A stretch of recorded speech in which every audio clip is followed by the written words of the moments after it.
तो फ्रेंड्स, मैं देवेंद्र आर्य आपका हार्दिक स्वागत करता हूं एक बार फिर से अपने यूट्यूब चैनल देवेंद्र आर्य पर। और आज का जो हमारा वीडियो है वो वीडियो संबंधित है प्री बोर्ड एग्जामिनेशन 2021, है ना। और जनरल इंग्लिश है, क्लास है 10th। तो यानी कि हम कक्षा 10वीं की जो इंग्लिश का पेपर है उसका बचा हुआ पार्ट, यानी कि ये सेकंड पार्ट करने वाले हैं, पार्ट 2 करने वाले हैं। पार्ट फर्स्ट में ऑलरेडी अपलोड कर चुका हूँ, जिसमें आपका सेक्शन ए, बी और सेक्शन सी में पूरी तरह कंप्लीट करवा चुका हूँ। यदि आपने वो नहीं देखा है तो प्लीज़ उसे जाकर देखिएगा, उसमें सारी चीज़ों का सॉल्यूशन मैंने डाल दिया है, ठीक है। और आज हम करने वाले हैं पार्ट सेकंड, और पार्ट सेकंड में हम करेंगे सेक्शन डी वाला, है ना, बचा हुआ हिस्सा पूरी तरह से आज उसका पोस्टमार्टम करने वाले हैं। तो आप फटाफट चैनल को सब्सक्राइब कर लीजिएगा, है ना, और बेल आइकन को प्रेस कर दीजिएगा ताकि आप को इस प्रकार के वीडियो की नोटिफिकेशन टाइम पर मिल जाए, ठीक है। चलिए स्टार्ट करते हैं। सेक्शन ए, बी और सी कर चुके हैं, सेक्शन डी से स्टार्ट करते हैं। सेक्शन डी में क्या है देख लेते हैं थोड़ा सा। सेक्शन डी में क्या है, आपको टेक्स्ट बुक में से एक एक्सट्रैक्ट दिया है, तो read the following extract carefully and answer the questions given below it. ये 5 मार्क्स का है, ठीक है। यानी ये जो एक्सट्रैक्ट है, यहाँ आपके एक लेसन है सैल्यूटेशन टू द नेशन, उसमें से दिया गया है। और थोड़ा सा मैं इस पैसेज के बारे में बता दूँ। इस पैसेज में क्या होता है कि आपको सरदार किशन सिंह, है ना, जिस समय भगत सिंह जी को फांसी दी जाने वाली होती है, उस समय उनके जो पिताजी हैं सरदार किशन सिंह, वो क्या करते हैं, वो भीड़ के माइंड को डाइवर्ट करने के लिए, यानी कि उनको जो है ऐसा लगता है कि यदि भीड़, है ना, उग्र हो जाएगी तो अंग्रेज गोली वगैरह चला देंगे, तो निर्दोष लोग भी मारे जाएंगे। तो भीड़ के माइंड को डाइवर्ट करने के लिए एक अलग जगह पर जाकर अपना भाषण शुरू कर देते हैं और लोगों का ध्यान उस तरफ खींच लेते हैं।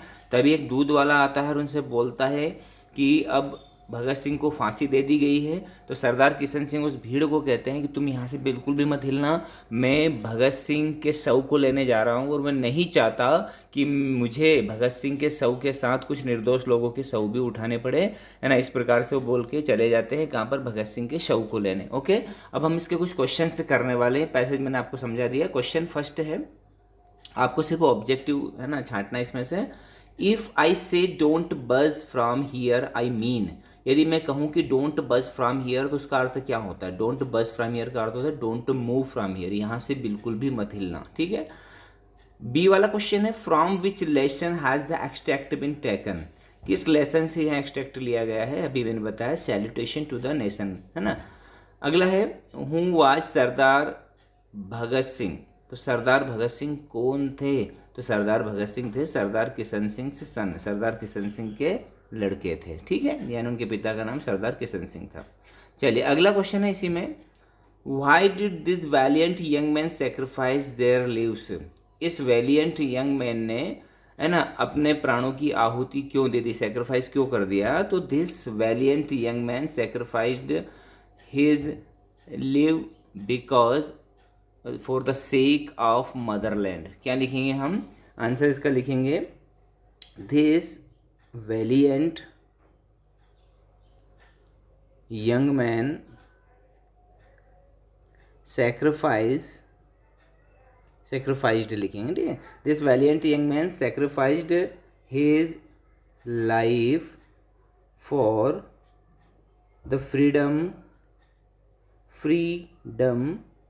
ऑफ मदरलैंड, ठीक है, यानी मातृभूमि की आज़ादी के लिए उसने क्या किया था, अपने प्राणों की आहुति दे दी थी, ठीक है। ये हो गया आपका क्वेश्चन 10, है ना। क्वेश्चन 10 यहाँ पर हो गया सेक्शन डी में। अब क्वेश्चन 11 की तरफ बढ़ते हैं। क्वेश्चन 11 में क्या है, क्वेश्चन 11 में भी आपको ये पैसेज पढ़ना है, और ये पैसेज जो है वो भी मतलब जो है आपके लेसन में से लिया गया है, रेड राइस ग्रेनरी वाले लेसन में से लिया गया है 10th की।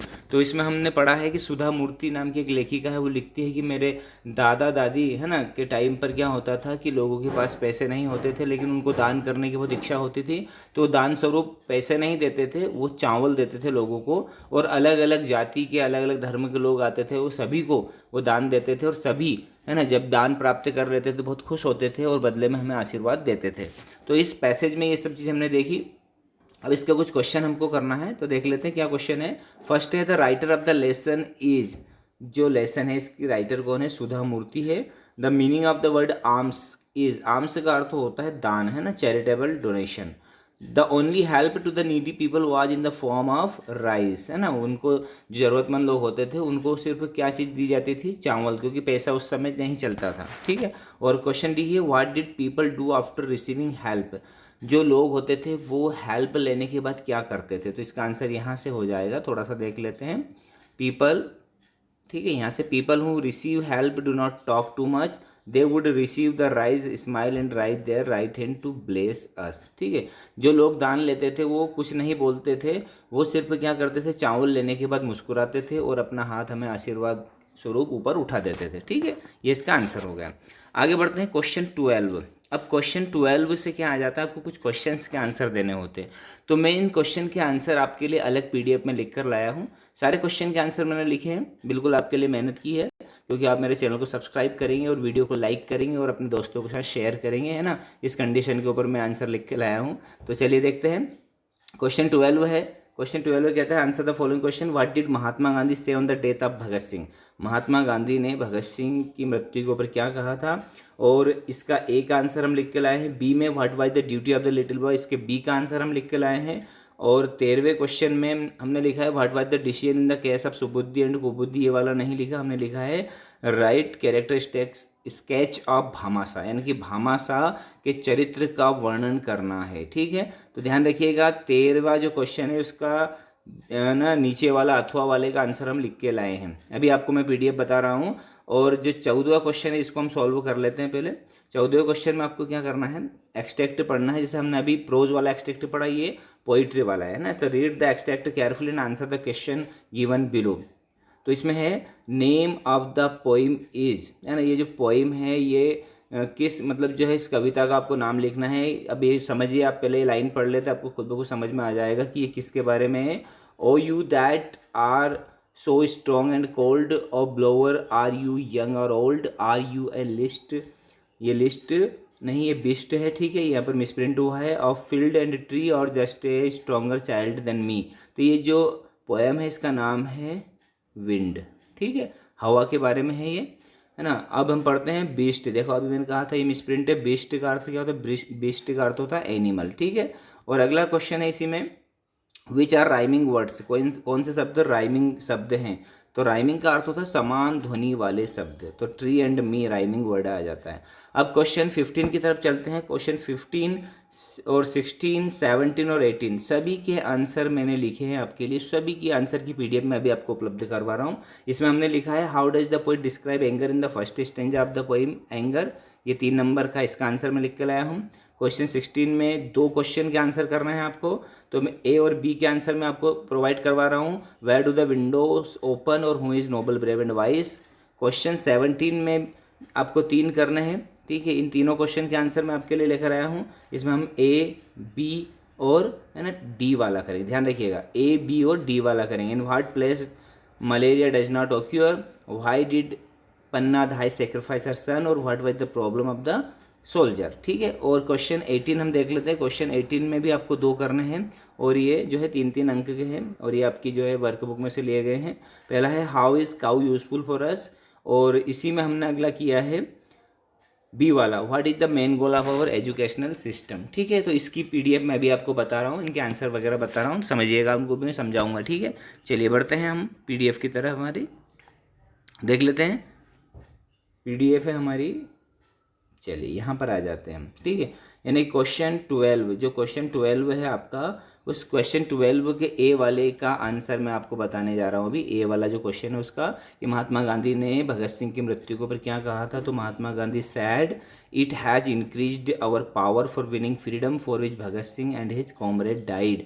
महात्मा गांधी ने कहा था कि भगत सिंह और उनके जो साथी शहीद हुए हैं, इस शहीदी ने हमारे जीतने की, आज़ादी को जीतने की जो पावर है, यानी कि ताकत है, उसको बढ़ा दिया है, ठीक है। इसी में बी वाला क्वेश्चन है कि छोटे से लड़के की ड्यूटी क्या थी, what was the duty of the little boy. इसका आंसर हम करेंगे the duty of the little boy was to start the fire and warm the room before his teacher and classmates arrived. उस छोटे से बच्चे का जो है दायित्व था कि वहाँ सबसे पहले आएगा और कमरे को, बिल्डिंग को गर्म करेगा। उसके शिक्षक और दूसरे विद्यार्थी ना आए उसके पहले उसको आकर सभी को, है ना, कमरे वगैरह को गर्म करने का काम उसी का था। चलिए 13वां क्वेश्चन है। 13वें क्वेश्चन में हमने कहा था कि भामाशाह का चरित्र का चित्रण कीजिए। तो Bhamashah was the chief minister of Mewar, Bhamashah कौन थे? मेवाड़ के चीफ मिनिस्टर थे। Bhamashah loved his motherland Mewar, Bhamashah अपने मातृभूमि मेवाड़ को बहुत प्रेम करते थे। When Rana Pratap lost his war against Mughals, जब राणा प्रताप ने अपना युद्ध है ना हार गए थे मुगलों के विरुद्ध, तो ही offered his all wealth and his life in the service of his Motherland, तो भामाशाह ने अपने सारा पैसा और अपना जीवन है ना मातृभूमि की रक्षा के लिए ऑफर किया था। किसको? राणा प्रताप को, कि मेरा पैसा भी ले लो और मुझे भी ले लो, लेकिन मातृभूमि की है ना मेरे को रक्षा करनी है। ही वॉज ग्रेट पेट्रियोट, वो बहुत बड़े पेट्रियोट एंड देशभक्त थे। And he has great affection, और वो बहुत ज़्यादा प्रेम रखते थे किससे? राणा प्रताप से और मेवाड़ से। ठीक है, आगे बढ़ते हैं। क्वेश्चन 15 है। क्वेश्चन 15 में हमने देखा है कि इसमें क्वेश्चन था कि why did the poet describe anger in the first stanza, है ना। तो एंगर को किस प्रकार डिस्क्राइब किया है? तो इन द फर्स्ट स्टेंजा, पहले स्टेंजा में the poet describes anger as an ugly, है ना, अगली थिंग, यहाँ पर थिंग जरूर लिखना। पोइट ने एंगर को एक बहुत ही खराब या भद्दी चीज़ कहा है। That spoils even the fairest face, जो क्या करता है? सुंदर से चेहरे को स्पॉइल एंड नष्ट कर देता है। It's like a rainy cloud upon A Sunny place, यहाँ ऐसे आता है जैसे कि धूप वाले दिन में कोई बरसात का पानी आ गया, जो बहुत ही बुरा लगता है, ऐसा ही क्रोध होता है। चलिए क्वेश्चन 16 में देख लेते हैं। क्वेश्चन 16 था where do the windows open, तो the window opens towards the sun, खिड़कियाँ किधर खुलती है? सूर्य की तरफ खुलती है। 16 के बी में हम देख लेते हैं। 16 का बी है कि who is noble brave and wise, question ये है आपका, तो इसका आंसर है कि one who tries to conquer and rule himself is noble brave and wise, वहाँ व्यक्ति जो अपने आप को जीत लेता है, अपने ऊपर शासन कर लेता है, वही नोबल ब्रेव और वाइज होता है। क्वेश्चन 17 देख लेते हैं। 17 में आपको 3 क्वेश्चन करने थे, तीनों के आंसर में लिख के लाया हूँ A, B और D, ध्यान रखिएगा A, B और D। 17 का A वाला है कि मलेरिया कौन सी जगह पर उत्पन्न नहीं होता, पैदा नहीं होता है? तो malaria does not occur in dry desert places, malaria जो है वहाँ सूखे रेगिस्तान वाले एरिया में नहीं होता है। और क्वेश्चन 17 का बी है why did Pannadhai sacrifice her son, तो Pannadhai sacrificed her son to save the royal son, है ना, राजा के पुत्र को बचाने के लिए पन्नाधाय ने अपने बच्चे का बलिदान दे दिया था। हूँ had been placed in her care, क्योंकि राजा ने अपने लड़के को पन्नाधाय की शरण में दिया था, उसकी देखभाल में दिया था, तो पन्नाधाय ने क्या किया था कि अपने लड़के को ही राजा के लड़के की जगह पे सेक्रीफाइस कर दिया था। ठीक है, 17 का डी देख लेते हैं। What was the problem of the soldier, soldier को क्या समस्या थी? तो the problem of the soldier ये थी कि the soldier did not know the Spanish language, उसे स्पेनिश भाषा नहीं आती थी। 18 का ये देखते हैं कि काऊ किस प्रकार हमारे लिए यूज़फुल हो सकती है। तो काऊ का थोड़ा सा आपने बचपन में निबंध पढ़ा था, उसी में से दो या तीन लाइन लिखना है आपको, जैसे कि cow is useful for us because she gives us milk cream and ghee, है ना, इसलिए उपयोगी क्योंकि हमको मिल्क देती है, क्रीम देती है, घी देती है। Her dung is useful for cooking and manure in field, उसका जो गोबर होता है वो खाना पकाने के लिए और खेतों में जो है खाद के लिए काम आता है। Her urine is a kind of medicine, उसका जो मूत्र होता है वो भी एक औषधि की तरह कार्य करता है। चलिए लास्ट क्वेश्चन है 18 का बी कि जो हमारा एजुकेशन सिस्टम है उसका मेन गोल क्या है? तो our education, the main goal of our educational system is to make student academically sound and physically fit. जो हमारी शिक्षा है उसका मेन लक्ष्य ये होना चाहिए कि विद्यार्थियों को अकादमिक रूप से मजबूत और शारीरिक रूप से फिट बनाया जाए। तो फ्रेंड्स ये थे आपके, है ना, क्लास 10th की जनरल इंग्लिश का फुल सॉल्यूशन। एक एक क्वेश्चन का मैंने पोस्टमार्टम किया है कि क्वेश्चन के आंसर को आपको समझाने की कोशिश की। आई होप आपको सारी चीज़ें अच्छे क्लियर हो गई होगी। तो आप सभी को बेस्ट ऑफ लक, है ना, take care of yourself. और ये पेपर से आप प्री बोर्ड के पेपर को लाइटली मत लेना। प्री बोर्ड के पेपर के आधार पर ही आपका हो सकता है कि आगे मूल्यांकन हो जाए। यदि आपकी बोर्ड परीक्षा नहीं होगी तो वो कह देंगे आगे कि प्री बोर्ड के नंबर ही इनको बना के जो है मार्कशीट बना के भेज दो। तो आपको इसमें बहुत अच्छे से लिखना है। पूरी तैयारी मैंने करवाई है ना। आपको जो भी क्वेरी है प्लीज़ कमेंट कीजिएगा। वीडियो कैसा लगा इसका भी जरूर कमेंट कीजिएगा। वीडियो यदि ख़राब बना है तो उसका भी जरूर कमेंट कीजिएगा। हम सुनने के लिए बिल्कुल तैयार हैं। मिलते हैं अगले वीडियो में, तब तक के लिए take care of yourself and thanks for watching. Okay, धन्यवाद।